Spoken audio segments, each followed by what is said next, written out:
Welcome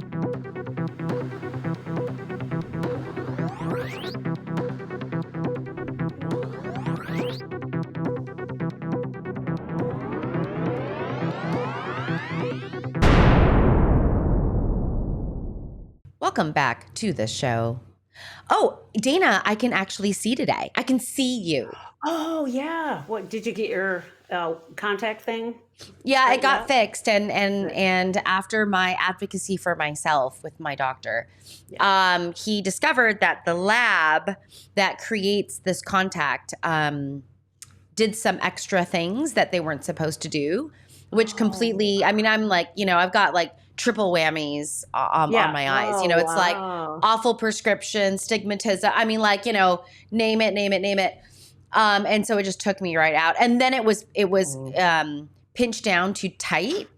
And so it just, I just had such a bad reaction. I couldn't, so. Well, I was also thinking before you and I logged on, you were talking about not being able to stand your nails being like a nanosecond beyond. And I'm the same way. My wife's the same way.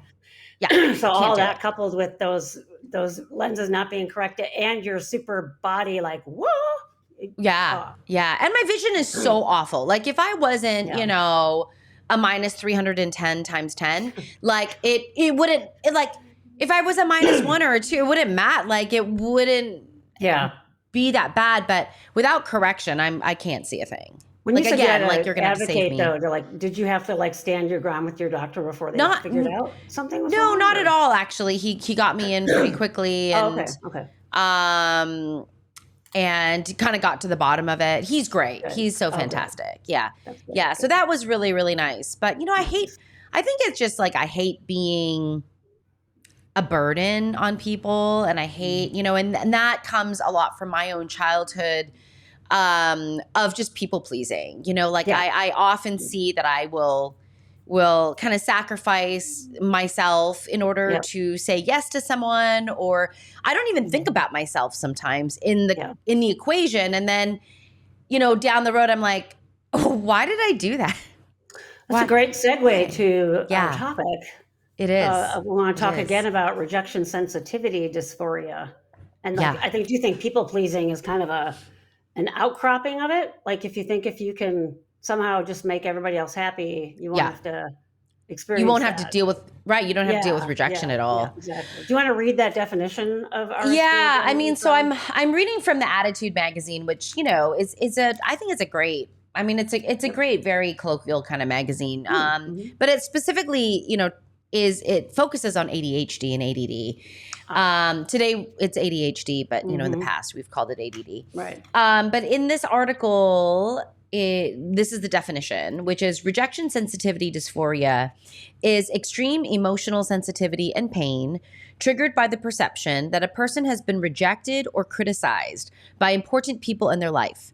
It may also be triggered by a sense of falling short, failing to meet their own high standards or others' expectations. It goes on to say that RSD is a genetic neurological condition. So it's not it's not something that is developed through complex trauma, even though complex trauma obviously can exacerbate things. Yep. But the idea here is that, in life, we just kind of know that in life, there are lots of incidences, benign and not benign, right? And everything in between of rejection. That's kind of some of the normal. You're too sensitive thing that we see in neurodivergence growing up. Yeah. Has it been there from the very beginning? Yeah, exactly. Yeah. So I've experienced this myself. I mean, with certain people, I think without knowing what it was, 25 plus years ago when I was in therapy, I think my therapist handled it really well and looked at it through an attachment lens. Yes. And I can remember there, in my mind, just agonizingly dissecting interaction we would have, or thinking she was mad at me, or, probably, didn't give me the exact kind of hug that we would usually get at the end of a session. And then I'd obsess about it and spin on it. And Definitely some attachment stuff for myself growing up. And the great thing about my therapy is I bring that in and talk about it. Yeah. And we would talk about it from an attachment perspective. But a lot of people are learning more about this, I think, because of social media, podcasts, and things like that. It's so helpful to have a name for it. It's so helpful to kind of quote normalize it, and that you're not crazy. And we hear a lot about defining it. We don't hear a lot about treating it. And I've treated this. I've worked with people on this, and those of our listeners who know what, and I'm going to risk even saying this word in the same conversation as RSD, have experienced or know about borderline personality disorder. We're not saying that is this. It can be a part of that. Yeah. And in treatment for borderline, it's a very prescribed if you're doing like dialectical behavior therapy, right? And some of it is out of that attachment disruption of I want you close, but I don't. I want you close, but I don't, right? And so that therapy is very structured to kind of hold you in one place, right? Treatment with RSD, I think, is so helpful to have a name for it, because you sort of do this distress tolerance, not in so much like, well, you have to just sort of sit in that and deal with it, but talking about it and figuring out a way for you to internally process through what you might need someone else originally to help you process through. Because the spinning is so, for me, it felt really young. It felt really kind of like mommy kind of stuff, right? And being able to recognize that that's going on. And I've done CBT techniques where people are writing down what could the possibilities be if this person is really mad at me, and then they check in with them and they're like, no, I was sneezing a lot that day, and so my attention, those kinds of things. But in the moment, being able to self-soothe around, what if this person is mad at me? What does that mean? And how do I tolerate that in the moment, right? So bring that efficacy and that sense of being able to self-soothe internal. And that's longer term work with people that do have complex trauma, and certainly neurodivergent folks. That's not something we're going to fix in a session, right? With my therapist, it was a lot of telling her about it, how I was feeling, her normalizing it, and saying it's okay to feel that way. Keep talking about it, keep checking it out with other people. But it's scary because people get into that people pleasing, or they've been told they're too needy, or they've been told that they're exhausting or they're too much, right? So that obviously, if you're trying to check it out with someone and they're like, oh, I can't do this, you're crazy. That's not a good experience to have, right? That's not going to make RSD better. So being able to check it out in a safe way, and that's hard to discern. Like, is this a person I can have a conversation with about this, right? How do I even unpack that? So again, we talk about self-awareness, but the kind of driving forces and how each individual person experiences this and names it is so unique to the person that we do spend a lot of time kind of defining that in therapy over time, right? Yeah. But I just really want to acknowledge how strong of a feeling this can be, right? It's extremely strong. And it goes to this, when we talk about it being an attachment thing, it goes to this feeling of, I'm going to die. Like if you think about, infants and little kids are dependent on us for their survival. And it really does kind of go to that, quote, irrational, I'm doing air quotes for people who can't see it, place of, oh my God, oh my God, oh my God. Which is why I think our adult brain perseverates and gets stuck on is trying to figure out what's happening. And sometimes just a little bit of are we okay? And the person says, yeah, we're cool. But a lot of those conversations have to be front loaded. They kind of have to know what you're working on. This is a hard one, right? I think there's a reason that this phrase has blown up and everybody's learning about it, because it hits the nail right on the head. And these are intense feelings, very intense feelings. Yeah. And if we think about the added, like I think about, the neurodivergent folks who can often find struggle and challenge in the social interactions with people. Like, I call it peopling. It's like, I don't want to people, peopling's really hard. Yeah. And peopling is hard in general, right? Peopling takes a lot of self-awareness. It takes the ability to advocate. It takes the ability to read. It takes the ability, I mean, all of these things.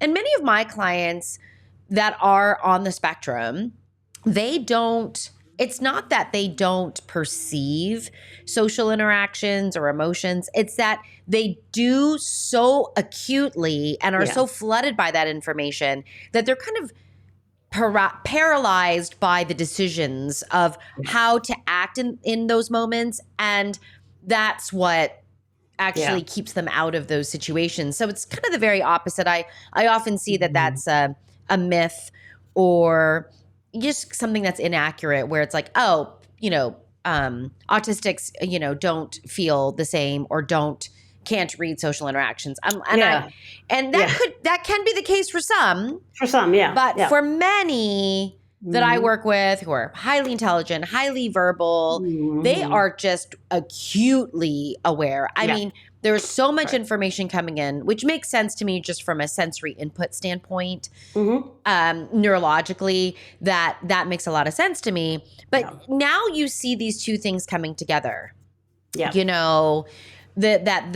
We feel things, or there's a felt sense of things at this very intense level that is threatening. It is a stress response threatening. Yeah. And stress responses, right?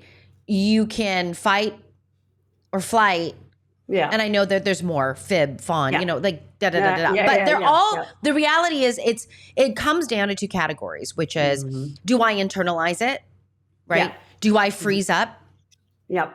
Give over myself? That's a please, right? Yep. Or do I fight and flee? Like, I say something, I externalize it, I go off on you, how do we understand that for ourselves? And what do we do? I mean, what do we do with this? It's that I think we find some self-compassion and understanding about the way we work in the world. Yeah. Yeah. Some people, like you said, can get really angry when this gets evoked. And then other people, I'm thinking of, I got accused a lot as a little kid of sulking, that word. And usually I can imagine myself doing that and just being kind of, looking kind of sad, was probably feeling rejected, instead of a compassionate response coming. It was like, oh, you're too sensitive, or you're sulking, or whatever. A sense of rejection, right? And then that internalized, there must be something wrong with me. I mean, a lot of clients I work with assume that they're defective somehow. And in a universal way, right? Because there are going to be people that you interact with who don't like you. I mean, that's some of when I said we do kind of do a stress inoculation around this. Not everybody's going to like you. Not everybody's going to respond to you politely or whatever. And some people aren't going to be your best friend. And some people aren't going to be able to meet your needs. So how do you figure out the difference in those, right? How do you handle someone not liking you? I mean, that gets into that bigger issue. You could people please like crazy, and there's still going to be a lot of people who aren't going to be good to you, right? Not going to be nice to you. It's just going to happen. How about the people that are just like jerks? Like in general. Sure. Right? Yeah, like no matter what, right? Yeah. There's just some people that aren't friendly and quite cold, and they've got their own reasons for that. I'm not saying that that's a bad thing. I'm just saying they can be difficult to be around. It has nothing to do with you. Yep. Yeah. Right? They themselves are not doing well. So, I used to say this to my daughter when she was little, when she was trying to figure out like the playground politics of, life. God. And I would just say, like, hurt people, babe. Like, on one hand, how can we kind of show that person or that kiddo some empathy? This is very hard to say to a 6-year-old. How do we show this person a little bit of empathy? And how do you protect yourself and take care of yourself as well? How do we do those things? And for me, the easiest thing for me to say was like, hurt people. You don't need to be hurt, and you can move yourself away from the blast zone, and also hold that person with some compassion, some empathy as well. That's hard. I mean, I got to remind myself to do that as an adult. When you're a little kid and you haven't lived through, in hindsight, you and I can look back to like school and high school and be like, oh God, it's cliques and it's all the social sorting and, one faction against another and blah. But when you're living it, you can't see all those things. You don't know. You just feel like everybody's laughing at you and something's Yeah. wrong with you. And yeah. So yeah, Yeah. that rejection sensitivity, I think anybody might be sensitive to being rejected, sort of this human thing, because we bond with each other. It's the dysphoria part of that really, I think, gives it that description, because it really Yeah. is, you could say, like a out of proportion reaction. And really, when I say out of proportion, I don't mean it in a judgmental way. I mean, like, it unlids something in me that just goes crazy, right? That Yeah. it doesn't happen.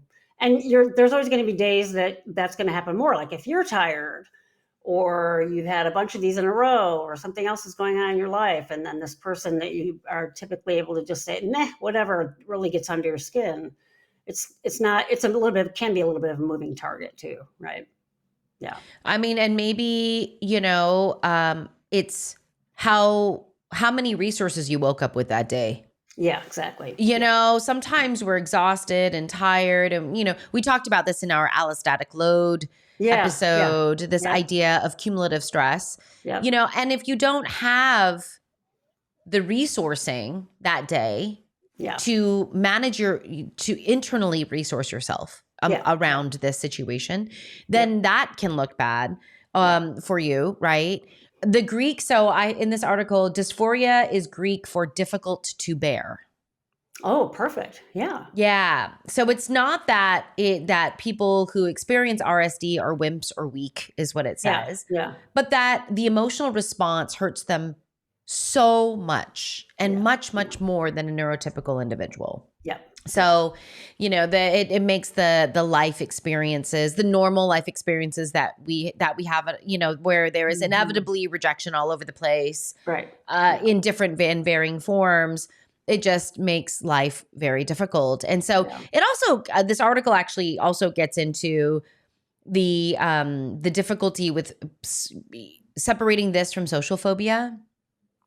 Oh yeah. Which is interesting. I mean, and I look at social phobia, I can see it as, just an intense fear of being humiliated or embarrassed in public based on something that you do. And so you just avoid social interactions altogether, is how I see social phobia. Like a conditioned response because you have been embarrassed. And okay.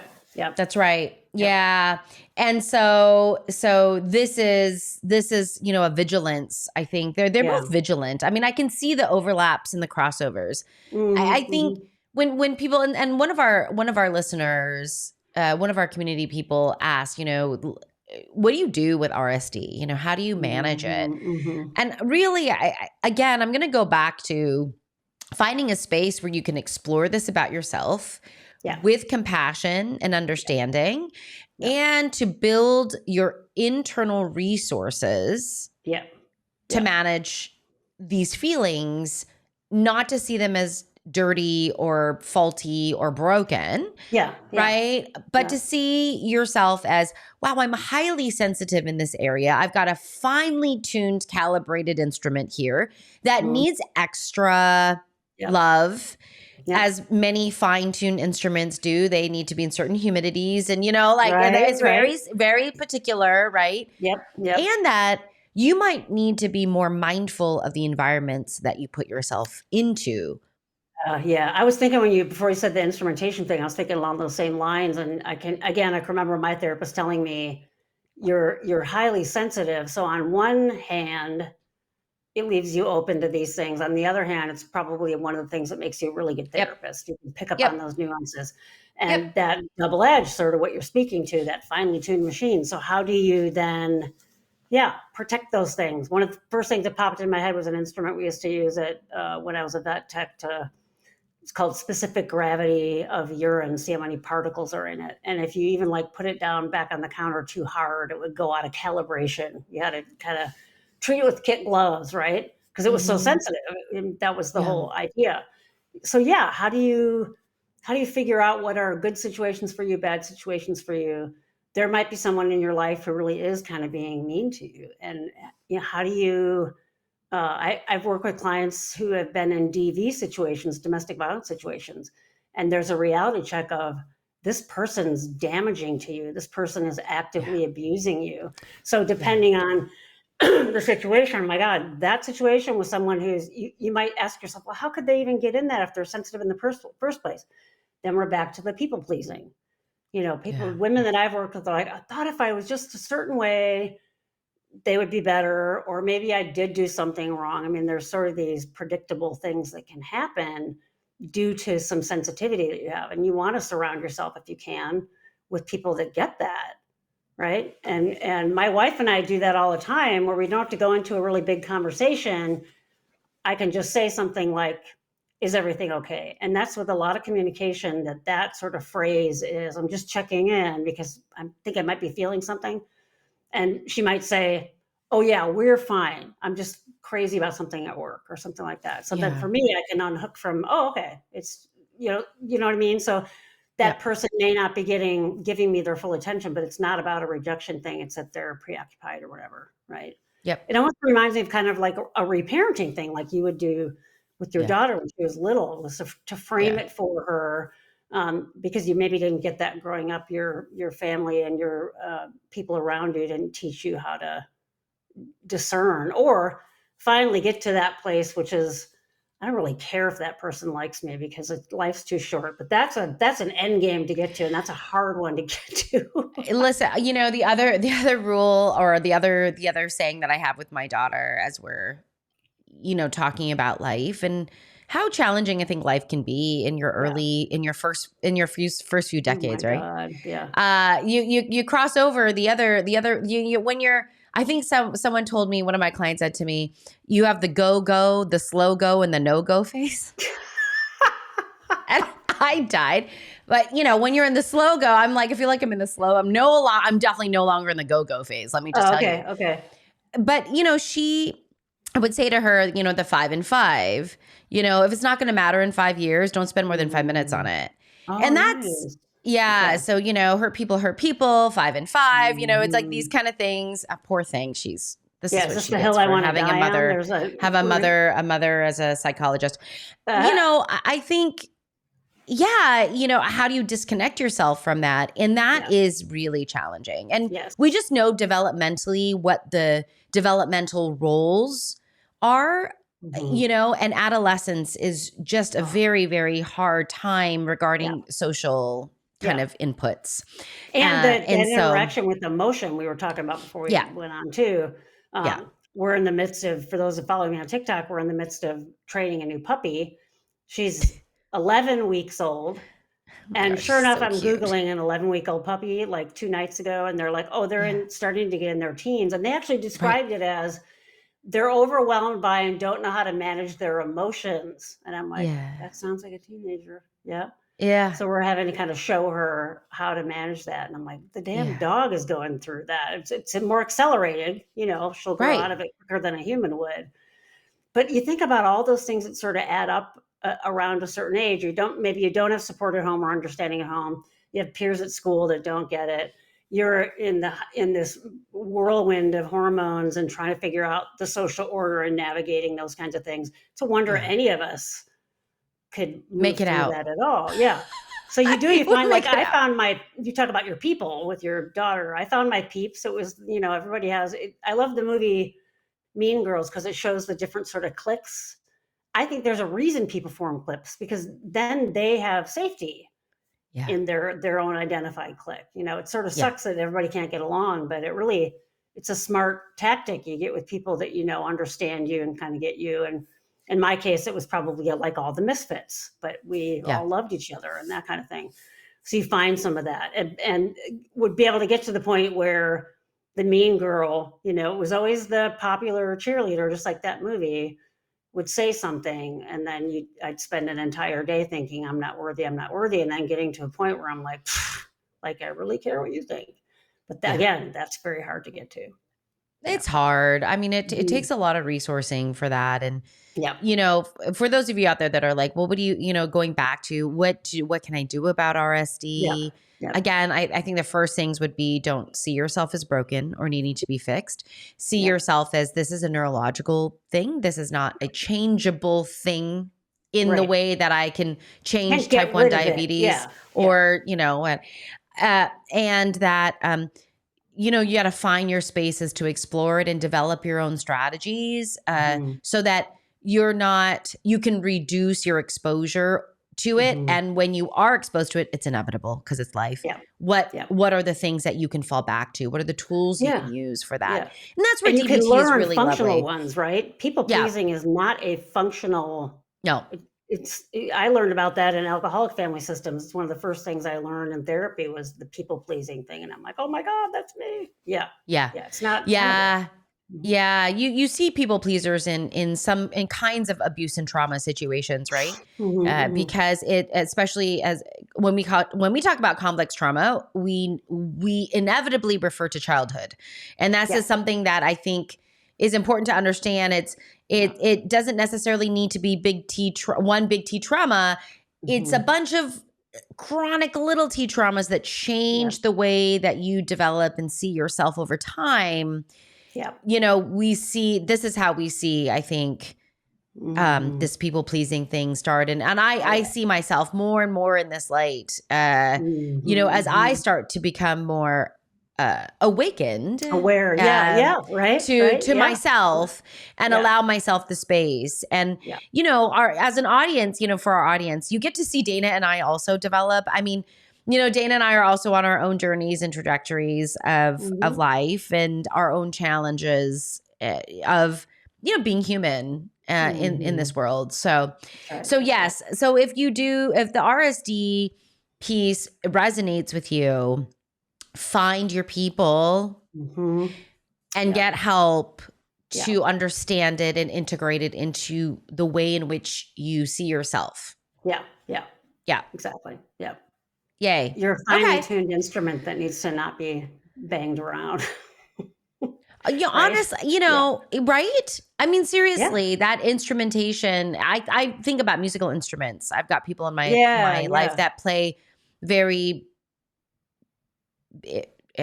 expensive, fancy musical instruments, and they talk about humidity and it can't be held here, and I can't check it. I got to carry it on the plane. I got to blue, blue, blah, blah, blue. And I'm like, oh my goodness, really? A violin, really? And it's true. Like, I mean, there's a reason why they're 1 million can get up to 1 million, 2 million. I mean, like they're crazy. They can get up to crazy amounts of money. And see it as that, I'll end with this. I saw this meme. It wasn't a meme. It was just a picture. And it said, humans are basically houseplants with complex emotions. And why that resonated with me is because I often ask people what their habitats are.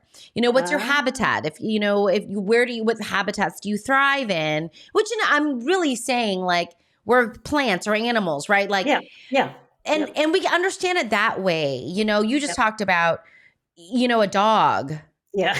And affording a dog this compassion and teaching. Yeah. For it to get through this developmental phase, but we don't necessarily do that with human beings. So I'm not really sure where the disconnect is there. But anyway, on that note, be good to you on that note. Be good to you. Yeah. All right. All right, everyone. All right. We'll see you in the next episode. Bye. Bye.